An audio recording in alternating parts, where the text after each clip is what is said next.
distinguished members of the court, it is a privilege to appear before the court on behalf of South Africa. I will address Israel's genocidal intent. At this stage, the court is not required to determine that the only inference to be drawn from the available evidence is genocidal to order provisional measures, as that is to decide the merits. Rather, the assessment of the existence of an intent to destroy could be made by the court only at the stage of the examination of the merits. That some of the alleged acts may also amount to atrocities other than genocide does not exclude the finding of plausible acts of genocide. Madam President, South Africa is not alone in drawing attention to Israel's genocidal rhetoric against Palestinians in Gaza. 15 United Nations special rapporteurs and 21 members of the United Nations working groups have warned that what is happening in Gaza reflects a genocide in the making and an overt intent to destroy the Palestinian people under occupation. Israel has a genocidal intent against the Palestinians in Gaza. That is evident from the way in which Israel's military attack is being conducted, which has been described by Ms. Hassim SC. It is systematic in its character and form. The mass displacement of the population of Gaza, headed into areas where they continue to be killed, and the deliberate creation of conditions that, quote, lead to a slow death, unquote. There is also the clear pattern of conduct, the targeting of family homes and civilian infrastructure, laying waste to vast areas of Gaza, and the bombing, shelling, and sniping of men, women, and children where they stand, the destruction of the health infrastructure, and lack of access to humanitarian assistance. So much so that as we stand today, 1% of the Palestinian population in Gaza has been systematically decimated, and 1 in 4 Gazans have been injured since 7 October. These two elements alone are capable of evidencing Israel's genocidal intent in relation to the whole or part of the Palestinian population in Gaza.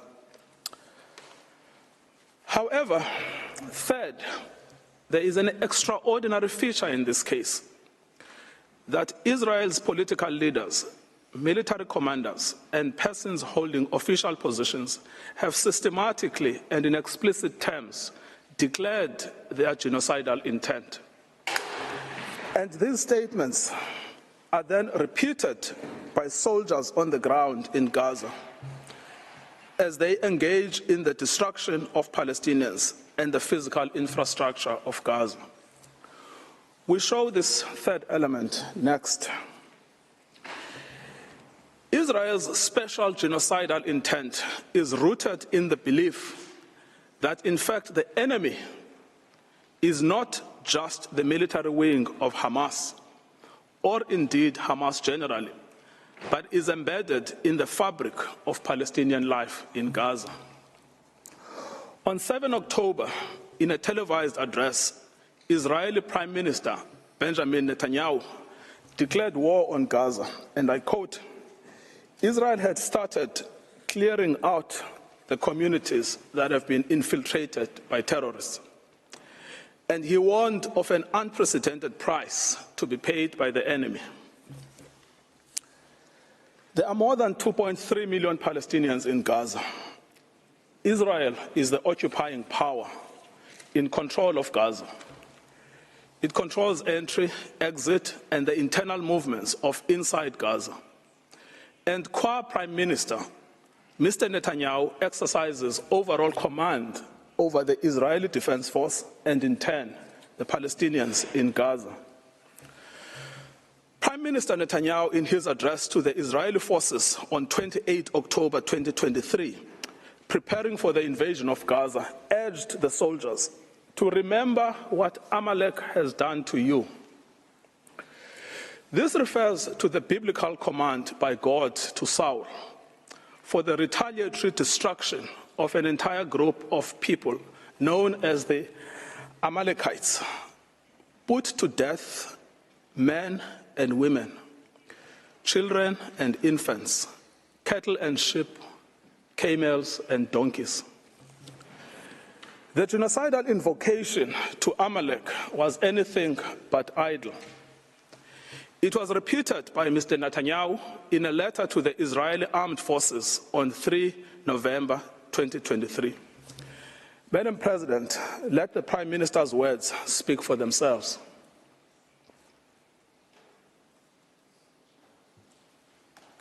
Has done to you, says our Holy Bible, and we do remember and we are fighting our brave troops and combatants who are now in Gaza or around Gaza and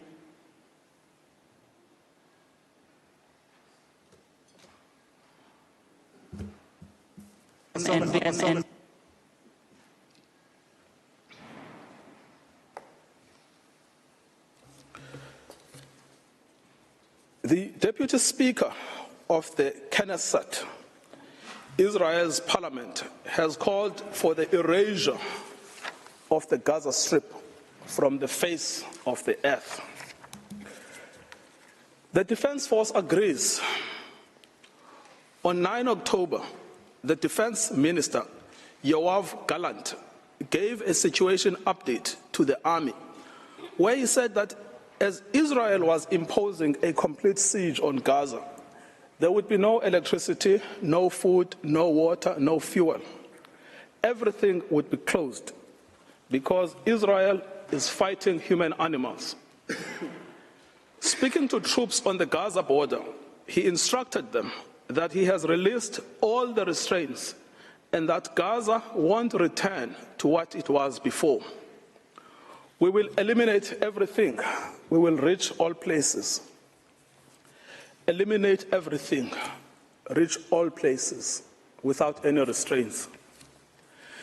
The theme of destruction of human animals was reiterated by an Israeli army coordinator of government activities in the territories on 9 October 2023, who, in an address to Hamas and the residents of Gaza, stated that Hamas has become ISIS and that the citizens of Gaza are celebrating instead of being horrified. He concluded that human animals are dealt with accordingly. Israel has imposed a total blockade on Gaza. No electricity, no water, just damage. You wanted hell, you will get hell. The language of systematic dehumanization is evident here. Human animals. Both Hamas and civilians are condemned. Within the Israeli cabinet, this is also a widely held view. The Minister of Energy and Infrastructure, Israel Katz, called for the denial of water and fuel, as this is what will happen to a people of children killers and slaughterers. This admits of no ambiguity. It means to create conditions of death of the Palestinian people in Gaza. To die a slow death because of starvation and dehydration, or to die quickly because of a bomb attack or snipers, but to die nevertheless. In fact, Heritage Minister Amichai Eliyahu said that Israel must find ways for Gazans that are more painful than death. It is no answer to say that neither are in command of the army. They are ministers in the Israeli government. They vote in the Knesset and are in a position to shape state policy. The intent to destroy Gaza has been nurtured at the highest levels of state, as President Isaac Herzog has joined the ranks of those signing bombs destined for Gaza. Having previously noted that the entire population in Gaza is responsible and that this rhetoric about civilians not aware, not involved, is absolutely not true. We will fight until we break their backbone. Later attempts by the President and others to neutralize this speech have not altered the sting of his words, which was to tar all Palestinians as responsible for the actions of Hamas. Nor, as I will show below, has it affected how state policy is understood within government. The Minister of National Security repeated the President's statements that Hamas and civilians are responsible in equal measure. On 10 November 2023, in a televised interview, he stated that when we say that Hamas should be destroyed, it also means those who celebrate, those who support, and those who hand out candy. They are all terrorists, and they should also be destroyed. These are orders to destroy and to maim what cannot be destroyed. These statements are not open to neutral interpretations or after-the-fact rationalizations and reinterpretations by Israel. The statements were made by persons in command of the state. They communicated state policy. It is simple. If the statements were not intended, they would not have been made. The genocidal intent behind these statements is not ambiguous to the Israeli soldiers on the ground. Indeed, it is directing their actions and objectives. On 7 December 2023, Israeli soldiers proved that they understood the Prime Minister's message to remember what the Amalek has done to you as genocidal. They were recorded by journalists dancing and singing. We know our motto, there are no uninvolved, that they obey one commandment, to wipe off the seed of Amalek. The Prime Minister's invocation of Amalek is being used by soldiers to justify the killing of civilians, including children. These are the soldiers repeating the inciting words of their Prime Minister.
Israeli soldiers in Gaza were filmed dancing, chanting, and singing in November.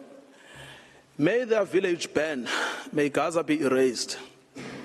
There is now a trend among the soldiers to film themselves committing atrocities against civilians in Gaza in a form of snuff video. One recorded himself detonating over 50 houses in Shujaiya. Other soldiers were recorded singing, "We will destroy all of Khan Yunis and this house. We will blow it up for you and for everything you do for us." These are the soldiers putting into effect their command.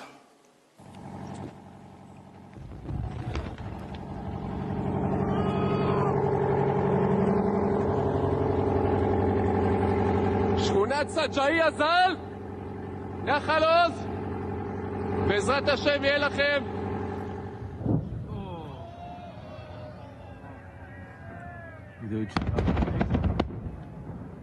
חטיבה 828, אומרת סג'אעיה שלום.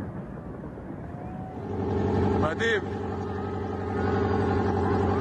30 בתים, גדוד 749.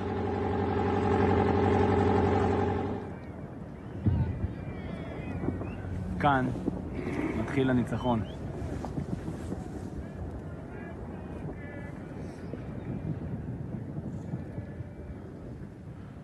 עם ישראל חי.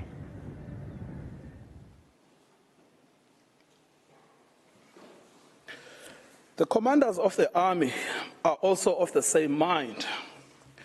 Israeli army commander Yair Ben David has stated that the army had done in Beit Hanon and did there as Shimon and Levi did in Nablus, and that the entire Gaza should resemble Beit Hanon.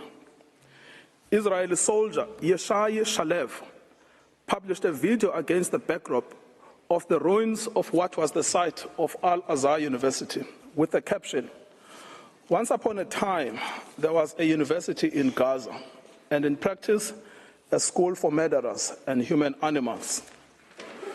Soldiers obviously believe that this language and their actions are acceptable because the destruction of Palestinian life in Gaza is articulated state policy.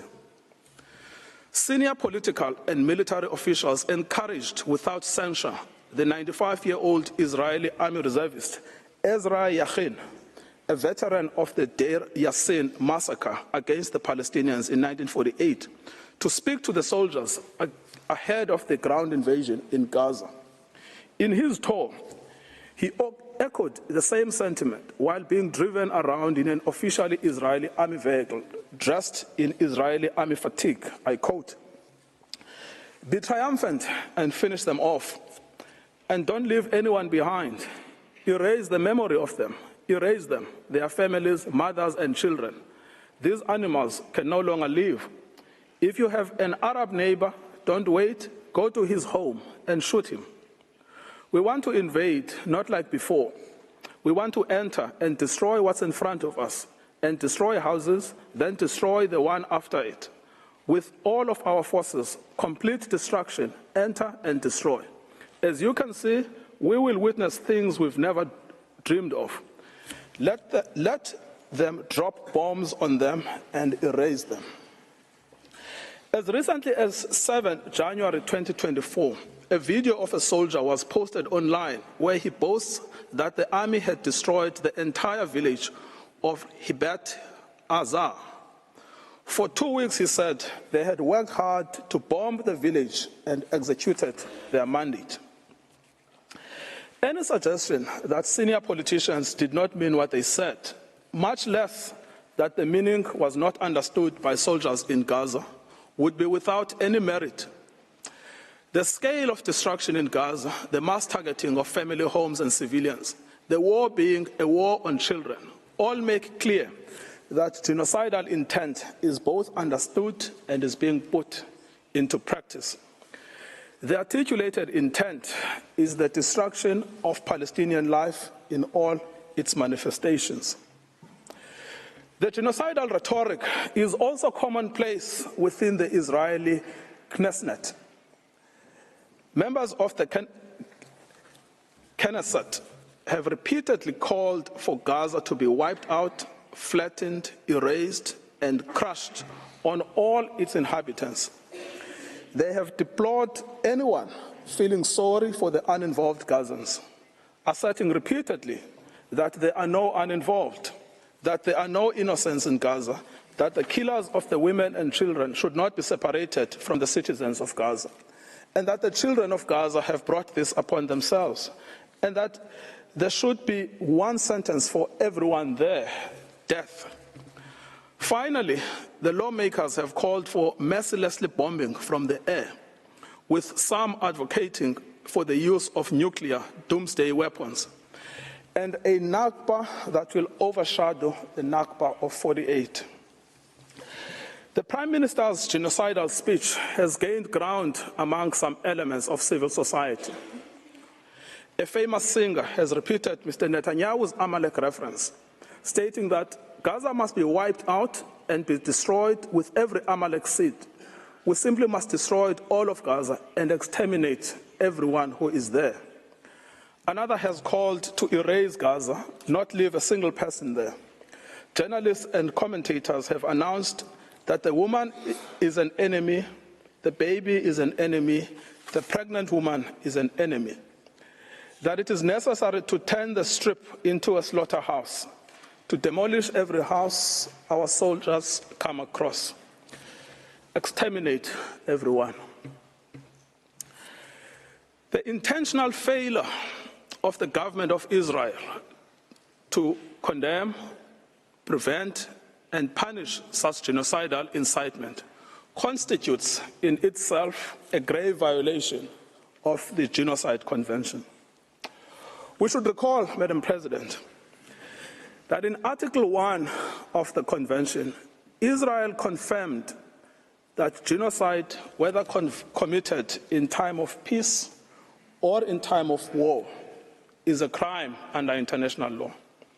And it undertook to prevent and to punish it as such.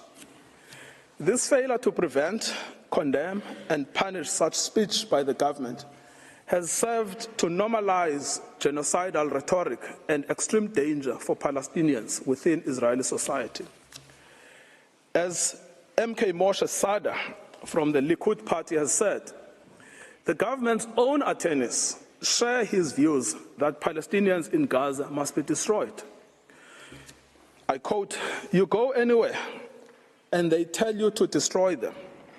In the kibbutz, they tell you to destroy them. My friends at the state attorney's office who fought with me on political issues in debate said to me, it is clear that we need to destroy all Gazans. Destroy all Gazans." Israel is aware of its destruction of Palestinian life and infrastructure. Despite this knowledge, it has maintained and indeed intensified its military activity in Gaza.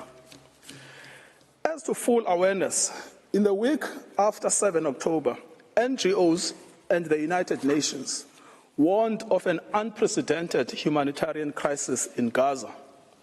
The UN stated that actors must allow humanitarian teams and goods to immediately and safely reach the hundreds of thousands of people in need. So right from the beginning, Israel knew that it was depriving water, food, electricity, and essentials for survival. It said so. Everything is closed. It has known that it was depriving Palestinians of health care and treatment for injury in the middle of an unprecedented bombardment, of food and water, and of other essentials for survival. This prompted the World Health Organization to say, "We are on our knees asking for sustained, scaled-up, protected humanitarian operations, appealing to all those in a situation to make a decision or influence decision makers to give us the humanitarian space to address this human catastrophe." Despite this knowledge, Israel continues to target infrastructure essential for survival: water and sanitation infrastructure, solar panels, bakeries, mills, crops. It bombs hospitals, decimating the healthcare system. It targets aid workers and the infrastructure of the United Nations. It is because of the policy of Israel that Gaza has become a place of death and despair. In conclusion, Madam President, many propagators of grave atrocities have protested that they were misunderstood, that they did not mean what they said, and that their own words were taken out of context. What state would admit to a genocidal intent? Yet, the distinctive feature of this case has not been the silence as such, but the reiteration and repetition of genocidal speech throughout every sphere of state in Israel. We remind the court of the identity and authority of the genocidal inciters: the Prime Minister, the President, the Minister of Defense, the Minister of National Security, the Minister of Energy and Infrastructure, members of the Knesset, senior army officials, and foot soldiers. Genocidal utterances are therefore not out in the fringes. They are embodied in state policy. The intent to destroy is plainly understood by soldiers on the ground. It is also fully understood by some within the Israeli society, with the government facing criticism for allowing in any aid to Gaza on the basis that it is recanting on its promise to starve Palestinians. Any suggestion that Israeli officials did not mean what they said or were not fully understood by soldiers and civilians alike to mean what they said should be rejected by this court. The evidence of genocidal intent is not only chilling, it is also overwhelming and incontrovertible. Madam President, it is now my honor to request you to call Mr. John Dugard on the subject of jurisdiction. I thank Mr. Ngcukaitobi, and I now invite Professor John Dugard to take the floor. You have the floor, Professor.